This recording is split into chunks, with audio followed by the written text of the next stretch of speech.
Hello student, आज फिर से स्वागत है आप सभी का।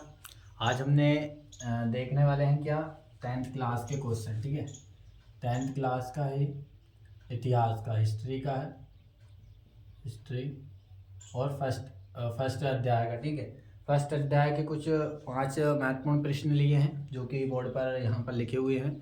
तो इनको इस तरह पढ़ने वाले हैं कि ये हमेशा हमको याद रहेंगे। चलिए देखते हैं क्या है।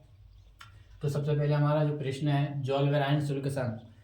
तो ये कुछ ऐसे प्रश्न हैं जो कि ज़्यादातर पूछे जाते हैं, इसलिए हमने इन सबको लिया है। आगे लॉन्ग क्वेश्चन को भी लेंगे, उनको भी इसी तरह और इतनी सरल तरीके से आपको याद करा देंगे कि आप सोचोगे कि ये कैसे मुझे याद हो गया। ठीक है, तो चलिए तो आगे देखते हैं। पहले देखेंगे हम जॉल्वेराइन शुल्क संघ। तो पूछा जाता है जॉल्वेराइन शुल्क संघ क्या था, इसकी स्थापना कब की गई। ठीक है, तो कुछ भी अलग तरीके से प्रश्न बनेगा कब की गई तो हम बता देंगे कब की गई, अगर ऑब्जेक्टिव में पूछ लिया तो।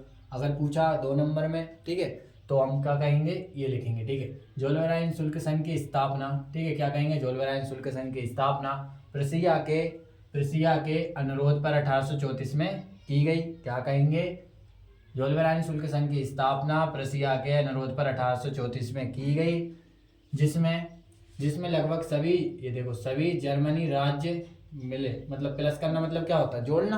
तो मिलना ऐसा बोल सकते हैं, जिसमें लगभग सभी जर्मनी राज्य शामिल थे। ठीक है, मिलना या शामिल होना तो एक ही बात हो गई ना। तो जिसमें लगभग सभी जर्मनी लोग क्या थे, शामिल थे। फिर हम कहेंगे इस संघ ने क्या किया, इस संघ ने अन्य शुल्क अवरोधों को क्या कर दिया, क्रॉस लगाया, मतलब हटा दिया या समाप्त कर दिया। हम कहेंगे इस संघ ने अन्य शुल्क अवरोधों को समाप्त कर दिया और मुद्रा की संख्या 30 लिखी है, -2। मतलब कहेंगे 30 से घटाकर, माइनस का मतलब घटाना होता है ना, 30 से घटाकर 2 कर दी।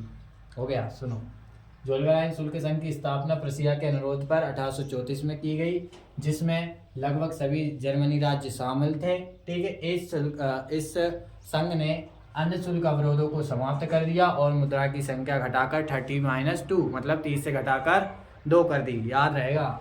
अब इसके बाद देखो नेक्स्ट प्रश्न करते हैं। क्या कहेंगे कि उदारवाद का अर्थ क्या है। तो उदारवाद का अर्थ देखते हैं। तो उदारवाद का अर्थ में कहेंगे मध्य वर्गों के लिए। पहले हम कहेंगे उदारवाद का अर्थ मध्य वर्गों के लिए इस प्रकार से कहेंगे। मध्य वर्गों का, जो मध्य वर्ग के व्यक्ति थे, है ना, मध्य वर्गों को उदारवाद का मतलब था, मध्य वर्गों के व्यक्तियों को उदारवाद का मतलब था कि लोगों के लिए आज़ादी और कानून के समक्ष बराबरी हो। बराबर का टिक लगा है, तो हम कहेंगे मध्य वर्गों के लिए उदारवाद का मतलब था कि लोगों के लिए आज़ादी और कानून के समक्ष बराबरी होनी चाहिए। तो उदारवाद का अर्थ याद रहेगा, मध्य वर्गों के लिए उदारवाद का मतलब था कि आज़ादी, है ना, आज़ादी और कानून के समक्ष बराबरी होनी चाहिए। इसके बाद हम कहेंगे जनमत संग्रह। जनमत संग्रह क्या कहेंगे, ये एक प्रकार का प्रत्यक्ष मतदान था। क्या कहेंगे, एक प्रकार का प्रत्यक्ष मतदान था, जिसके जरिए एक क्षेत्र में, एक लिखा, एक क्षेत्र में रहने वाले सभी जनता से, है ना, किसी प्रस्ताव पर स्वीकृति और अस्वीकृति ली जाती थी। ठीक है, क्या कहेंगे, जनमत संग्रह एक प्रत्येक मतदान था जिसके जरिए किसी एक क्षेत्र में रहने वाले सभी लोगों से किसी प्रस्ताव पर स्वीकृति और अस्वीकृति ली जाती थी। फिर हम कहेंगे राष्ट्रवाद क्या था। तो राष्ट्रवाद को हम कहेंगे, सामान्य अर्थों में राष्ट्रवाद का अर्थ होता है, सामान्य अर्थों में राष्ट्रवाद का अर्थ होता है कि अपने राष्ट्र के प्रति सोच, लगाव, प्रेम की भावनाओं का ये क्या हो रहा है, विकास होना। ठीक है, ऊपर जा रहा मतलब क्या होगा, विकास होना। राष्ट्रवाद का अर्थ होता था, सामान्य अर्थों में राष्ट्रवाद का अर्थ है अपने राष्ट्र के प्रति सोच, लगाव, प्रेम की भावनाओं का विकास होना। नेक्स्ट देखते हैं, फ्रेडरिक सरियू मोस्ट इंपोर्टेंट है ये, है ना, पूछा जाता है बहुत बार। तो हम कहेंगे फ्रेडरिक सरियू को क्या कहेंगे, फ्रेडरिक सरियू एक फ्रांसीसी कलाकार था। फ्रेडरिक सरियू एक फ्रांसीसी कलाकार था। ये देखो ड्राइंग बना रहा है, तो ड्राइंग बना रहा है तो क्या कहेंगे, फ्रांसिस एक कलाकार था। फ्रेडरिक सरियू एक फ्रांसीसी कलाकार था जिसने 1848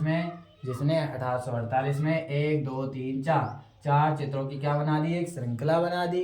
क्या कहेंगे, फिर से सुनो, फ्रेडरिक सरियू एक फ्रांसीसी कलाकार था जिसने 1848 में 4 चित्रों की एक श्रृंखला बनाई, जिसमें उसने अपने सपनों का एक संसार रचा। जिसमें क्या किया, उसने अपने सपनों का एक संसार रचा। ये उसका सपनों का संसार कैसे बना था, जनतांत्रिक एवं सामाजिक गणतंत्रों से मिलकर बना था। यहाँ पे भी हमने पढ़े थे ना अभी मिलकर, तो ऐसे ही जनतांत्रिक एवं सामाजिक गणतंत्रों से मिलकर बना था। एक बार फिर रिवीजन करते हैं। फ्रेडरिक सरियू एक फ्रांसीसी कलाकार था जिसने 1848 में 4 चित्रों की श्रृंखला बनाई और ये उसने अपने सपनों का एक संसार रचा। ये सपनों का संसार उसके जनतांत्रिक एवं सामाजिक गणतंत्रों से मिलकर बना था।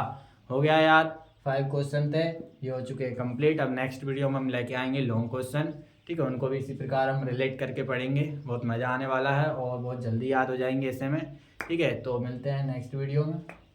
बाकी आप इन सबको नोट से बना लीजिए, कहीं ऐसी जगह लिख लीजिए जो आपको रिवीजन करने में जल्दी से मिल जाए, ठीक है। तो इसको उतार सकते हैं।